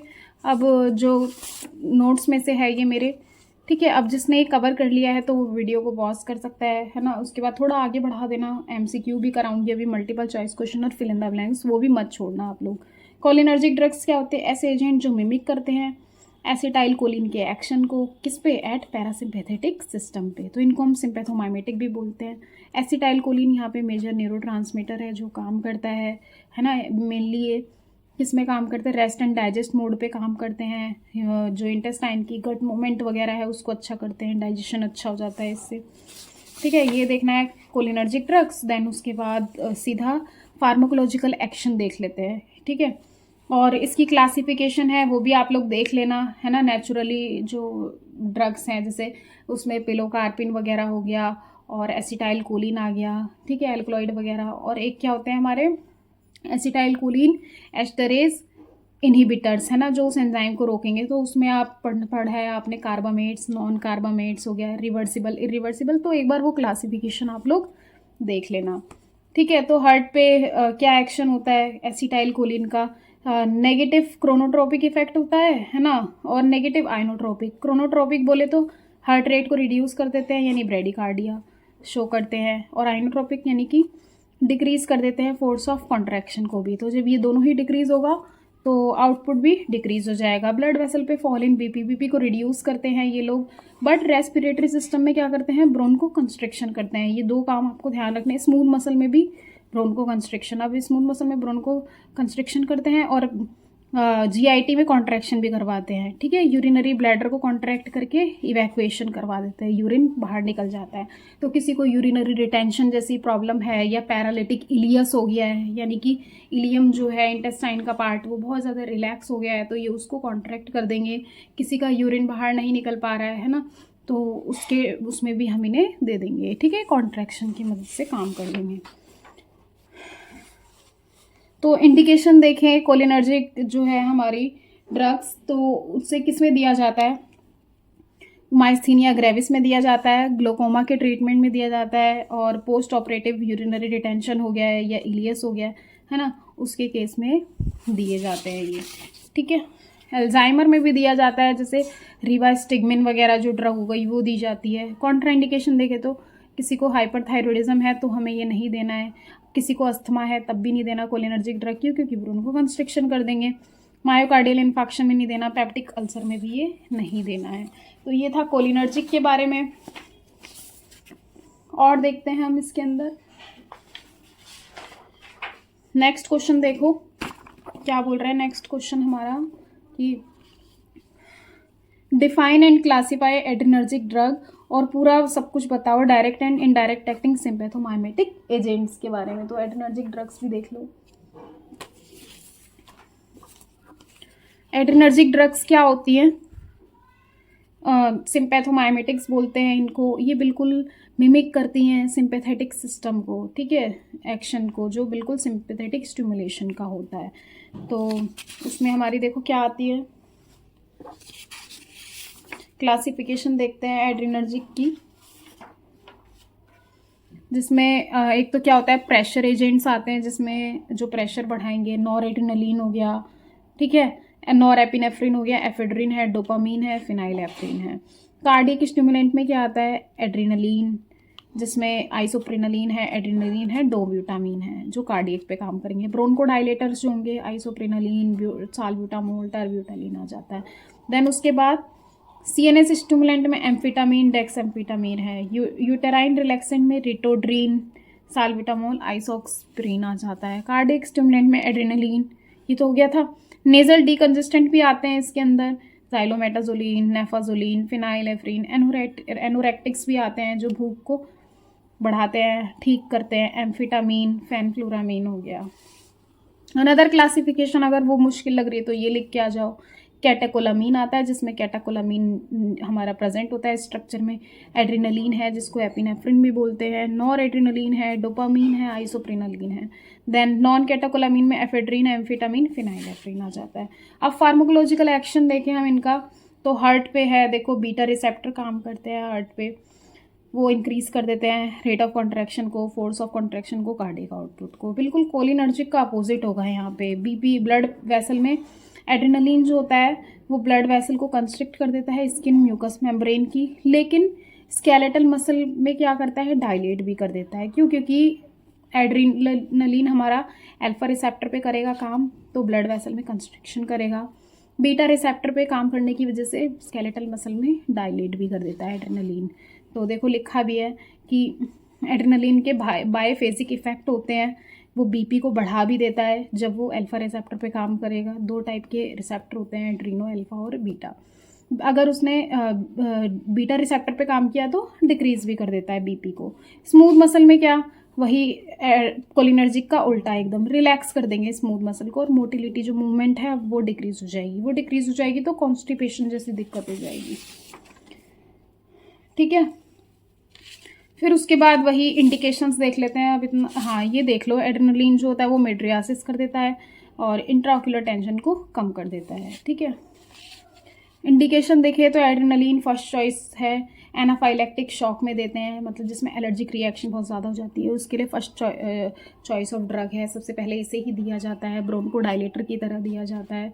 और लोकल एनेस्थेटिक का इफेक्ट भी बढ़ा देते हैं, एड्रेनालिन बढ़ा देता है। हेमोरेज को भी कंट्रोल करता है बाय प्रोड्यूसिंग वेजोकंस्ट्रिक्शन प्रोड्यूस करके। कॉन्ट्राइंडिकेशन क्या है, ADR जो एड्रेनालिन है वो कॉन्ट्राइंडिकेटेड है हाइपरटेंसिव में, हाइपरथायरॉइड में, एंजाइना के पेशेंट में। और एड्रेनालिन को हमें नहीं देना है एनेस्थीसिया में, है ना, जैसे कि हेलोथेन हो गया जिसकी वजह से एरिथमिया हो सकता है। तो ये था सारा एड्रेनर्जिक के बारे में। नेक्स्ट क्वेश्चन देख लेते हैं।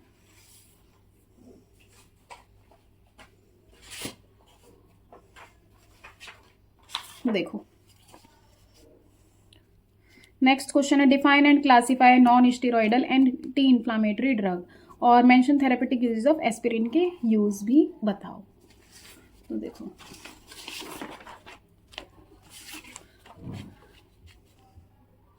सबसे पहले एनसेड की डेफिनेशन देख लेते हैं। तो ये ऐसी मेडिकेशन है जो पेन को रिड्यूस करते हैं, इन्फ्लामेशन को रिड्यूस करते हैं और फीवर को बिना स्टेरॉइड का यूज़ किए। और ये किसके बने हुए होते हैं, एनाल्जेसिक, एंटीपायरेटिक, एंटी इन्फ्लामेटरी के, ठीक है। तो क्लासिफिकेशन देखो इसकी क्या होती है, नॉन सिलेक्टिव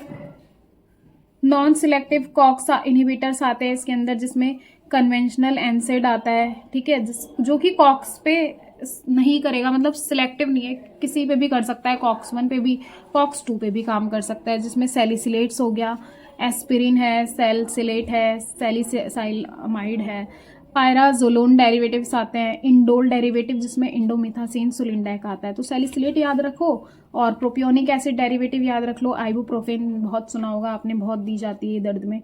कीटोप्रोफेन, फ्लर्बिप्रोफेन, नेप्रोक्सेन हो गया। एंथ्रानिलिक एसिड डेरिवेटिव्स में मीफिनेमिक एसिड आ जाता है। ऑक्सीकेम में पिरोक्सीकेम, टेनॉक्सीकेम आ जाता है। एराइल एसिड में डाइक्लोफिनेक आ जाता है। और प्रेफरेंशियल कॉक्स 2 इनहिबिटर जो कॉक्स 2 को प्रेफर करेंगे, जिसमें नीमेसुलाइड आ जाता है और मिलॉक्सीकेम आ जाता है। अब सिलेक्टिव कॉक्स 2 जो सिर्फ कॉक्स 2 पे ही काम करेंगे वो होते हैं कॉक्सिब, सेलेकॉक्सिब, रोफेकॉक्सिब और वेल्डेकॉक्सिब आ जाते हैं। अब एनाल्जेसिक एंटीपायरेटिक तो होंगे लेकिन पुअर एंटी इन्फ्लामेटरी एक्शन होगा, तो वो हमारा क्या होता है, पैरासीटामोल होता है, एसिटामिनोफेन बोलते हैं जिसको, ठीक है। अब देखो फार्माकोलॉजिकल एक्शन अगर हम देखें, जिसमें मैकेनिज्म ऑफ एक्शन अगर देख लेते हैं, तो ये पूरा एस्पिरिन का चलेगा अभी आपका। तो जो हमें पता है कि हमारी जो सेल मेम्ब्रेन है वो फॉस्फोलिपिड की बनी होती है, तो जैसे ही उसमें रप्चर होता है ना, सेल मेम्ब्रेन में, या कोई इंजरी वगैरह होती है, तो उस टाइम पे क्या होता है, अराइकिडोनिक एसिड रिलीज होता है। अब अराइकिडोनिक एसिड रिलीज होता है तो ये जो कॉक्स 1 और कॉक्स 2 एंजाइम होते हैं, ये प्रोस्टाग्लैंडिन का रिलीज करवाते हैं। जब प्रोस्टाग्लैंडिन बनता है तो इन्फ्लामेशन कॉज होती है, तो जो एनसेड हम जैसी देंगे तो वो कॉक्स एंजाइम को रोकेंगे, इसको रोकेंगे तो प्रोस्टाग्लैंडिन भी नहीं बनेंगे और इन्फ्लामेशन भी खत्म हो जाएगी। सैलिसिलेट्स एस्पिरिन का देख लेते हैं हम, वर्क एनाल्जेसिक इफेक्ट होता है, यानी कि लो इंटेंसिटी का जो पेन है उसमें रिलीव करवाते हैं।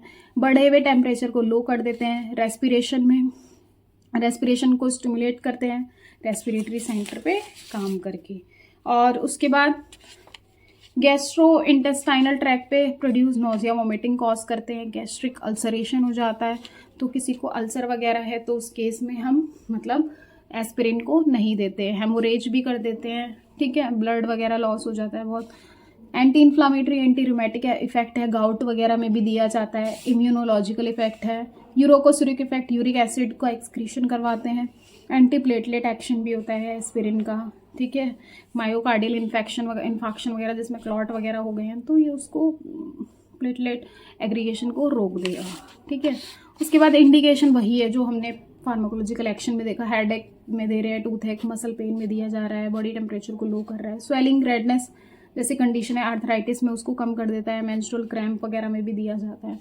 कॉन्ट्राइंडिकेशन उन पेशेंट में नहीं देना, देखो अभी बताया था, जिसमें अल्सर वगैरह है या ब्लीडिंग हो रही है, किडनी डिजीज़ में नहीं देना, और कोई हार्ट प्रॉब्लम है तो उस केस में भी हमें नहीं देना है। तो ये था देखो एस्पिरिन के बारे में और non steroidal anti inflammatory drugs के बारे में।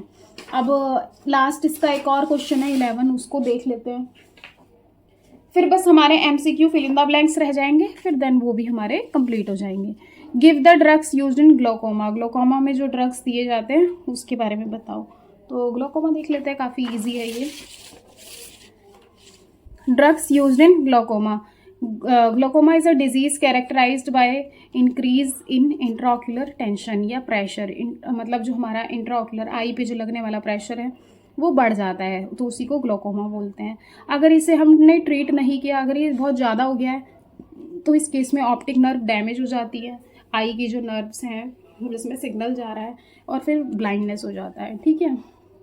टाइप्स भी होते हैं, open angle glaucoma, close angle glaucoma, उनकी आपको यहाँ पे ज़रूरत नहीं है। तो जो ग्लोकोमा होता है ना, इसमें क्या होता है, जो हमारा एक्वस ह्यूमर है, जो फ्रंट पे लिक्विड होता है, वो उसका जो सिक्रीशन है वो बहुत ज़्यादा हो जाता है, तो हमें क्या करना होता है, उसी के सिक्रीशन को कम करना होता है, ठीक है, जिसमें हम बीटा ब्लॉकर्स को देते हैं, जिसमें टीमोलॉल आ जाता है। अल्फा-2 एगोनिस्ट भी दिया जाता है, जिसमें ब्रीमोनिडीन आता है। कार्बोनिक एनहाइड्रेस इनहिबिटर भी दिया जाता है, एसीटाजोलामाइड। तो ये तो एक्वस सिक्रीशन यानी एक्वस ह्यूमर जो प्रेजेंट है, जब मैंने ग्लोकोमा कराया था तो बहुत अच्छे तरीके से आई के डायग्राम के साथ बताया था, वहाँ पे देख लेना, क्लियर हो जाएगा ये आपको और अच्छे से। काफ़ी इंपॉर्टेंट टॉपिक है ये, तो यहाँ पे तो बहुत अच्छे से डिस्कस नहीं हो पाएगा। और उसके बाद जो एक्वस आउटफ्लो है, यानी बाहर निकाल दो एक्वस ह्यूमर को, वो बढ़ा देंगे, तो उसमें हम मियोटिक्स को देते हैं, जैसे पिलोकार्पिन हो गया, कोलिनर्जिक ड्रग्स आ जाती हैं, फाइसोस्टिग्मिन हो गया, और प्रोस्टाग्लैंडिन्स भी आ जाते हैं, जैसे लेटनोप्रोस्ट हो गया, बिमेटोप्रोस्ट हो गया। तो फार्माकोलॉजिकल एक्शन देखिए, अगर हम इन ड्रग्स का, जैसे बीटा ब्लॉकर्स होते हैं, वो डिक्रीज कर रहे हैं, एक्वस ह्यूमर प्रोडक्शन कम करवा रहे हैं। अब जब इसका प्रोडक्शन कम होगा तो आई पे लगने वाला प्रेशर भी अपने आप लो हो जाएगा। देन प्रोस्टाग्लैंडिन एनालॉग, ये आउटफ्लो को इंक्रीज कर रहे हैं, ठीक है। उसके बाद अल्फा एगोनिस्ट हैं, वो क्या कर रहे हैं, हमारा जैसे ब्रीमोनिडीन है, वो एक्वस ह्यूमर का प्रोडक्शन कम करवा रहे हैं और ड्रेनेज यानी बाहर निकलवा दे रहे हैं, ठीक है। कार्बोनिक एनहाइड्रेस भी इनहिबिट कर दे रहे हैं एंजाइम को, है ना, ताकि एक्वस ह्यूमर का जो फॉर्मेशन है वो रिड्यूस हो जाए, है ना। एडेमा वगैरह में दे रहे हैं, पानी ज़्यादा भर जा रहा है, जो एक्वस ह्यूमर है उसको निकलवा देंगे। अब इंडिकेशन देखो कि वही टीमोलॉल को ओपन एंगल ग्लोकोमा में दिया जाता है, लेटेनोप्रोस्ट को भी, ब्रीमोनिडीन को। कॉन्ट्राइंडिकेशन क्या है, टीमोलॉल को हमें ये क्या है, बीटा ब्लॉकर है। अस्थमा जैसे पेशेंट में अवॉइड करना है, COPD में, हार्ट ब्लॉक में नहीं देना है। हाइपरटेंसिव पेशेंट में भी हमको नहीं देना है। क्यों? क्योंकि हाइपोटेंशन बहुत ज़्यादा हो जाएगा। तो यहाँ तक देखो हमारे सेक्शन बी बड़े अच्छे तरीके से कंप्लीट हो गया है। अब सेक्शन सी है, उसमें टाइम नहीं लगने वाला क्योंकि एमसीक्यू वगैरह है, प्रिपेयर है पहले से, तो आपको बस देखते हुए जाना है। Drug are absorbed in the body by, किससे ड्रग्स एब्जॉर्ब होती हैं बॉडी में? सिंपल डिफ्यूजन से सबसे ज़्यादा हमारी जाती है। जैसे पैसिव डिफ्यूजन हो गया तो उससे सबसे ज़्यादा एब्जॉर्ब होती हैं। अनवांटेड ड्रग एक्शन जो होता है उसको क्या बोलते हैं? साइड इफेक्ट बोलते हैं। फिर excessive profuse sweating is termed as, बहुत ज़्यादा स्वेटिंग होती है तो उसको क्या बोला जाता है? डायफोरेसिस बोला जाता है। ठीक है। Physostigmine is a tertiary amine obtain from the Calabar bean से हमें मिलता है। Stages of anaesthesia divided into 4 stages में डिवाइड है ये। Which drug is used as centrally acting muscle relaxant? Centrally acting muscle relaxant कौन होता है? डायज़ेपैम होता है। तो process of blood making process को क्या बोला जाता है? हेमाटोपोइसिस बोला जाता है। Dash changes the fibrinogen to fibrin, कौन चेंज करता है? ऑक्सीसेल चेंज करता है। ठीक है। उसके बाद कॉर्टिकोस्टेरॉइड जो होते हैं उनको यूज़ करते हैं किसके ट्रीटमेंट में? स्टेटस अस्थमैटिकस में, जिस अस्थमा बहुत ज़्यादा हो जाए। क्यों? क्योंकि ये एंटी इन्फ्लामेटरी की तरह काम करते थे। इस केस में भी क्या होती है? बहुत इन्फ्लामेशन होती है तो उस ट्रीटमेंट में ये दिया जाता है। देन उसके बाद देखो जो example of carbonic anhydrase inhibitor का क्या होता है? जाना माना एग्जाम्पल है एसिटाजोलामाइड। उसके बाद the study of what body does to the drug, body क्या कर रही है ड्रग के साथ, तो उसको हम क्या बोलते हैं? फार्माकोकाइनेटिक बोलते हैं, जिसमें एब्जॉर्प्शन, डिस्ट्रीब्यूशन, मेटाबॉलिज्म ये सब आता है। The engulfing of solid particle, solid particle जो एनगल्फ करते हैं उनको क्या बोलते हैं? फेगोसाइटोसिस। और पिनोसाइटोसिस कैसे बोलते हैं? जो लिक्विड पार्टिकल को एनगल्फ कर जाए। ठीक है। ये भी सेल के टाइप होते हैं जो सॉलिड पार्टिकल को खा जा रहे हैं। Amphetamine is an antidote, amphetamine क्या होता है? एक एंटीडोट है किसके लिए? जो सप्रेस कर देता है ना, सप्रेसिस है एक तरीके का। उसके बाद paracetamol overdose is treated with N acetyl cysteine, N acetyl cysteine antidote होता है पैरासीटामोल का। पिलोकार्पिन एक टर्शरी अमीन है जिसको माइटोटिक एजेंट की यानी मियोसिस में दिया जाता है ना। Example of commonly used mydriatic में क्या देते हैं? ट्रोपिकामाइड हाइड्रोक्लोराइड दी जाती है। मॉर्फिन क्या है? एक नार्कोटिक एनाल्जेसिक है। डायफिनाइल हेडेंटॉइन जो होता है वो हेडेंटॉइन है तो किसके ट्रीटमेंट में देते हैं? एपिलेप्सी के ट्रीटमेंट में। नाइट्रोग्लिसरिन एंजाइना पेक्टोरिस का ड्रग ऑफ चॉइस है। टैकीकार्डिया जो होता है, रैपिड हार्ट रेट को टैकीकार्डिया बोलते हैं, रैपिड हार्ट बीट लिख लो चाहे। तो इस तरीके से देखो सेक्शन सी भी आपका काफ़ी सारे टॉपिक्स में से यहाँ पे कंप्लीट हो गया है। अब मैं आपको क्वेश्चन पेपर में दिखा देती हूँ और इसका जो पूरा है पीडीएफ फॉर्म आपको टेलीग्राम पे आपको मिल जाएगा।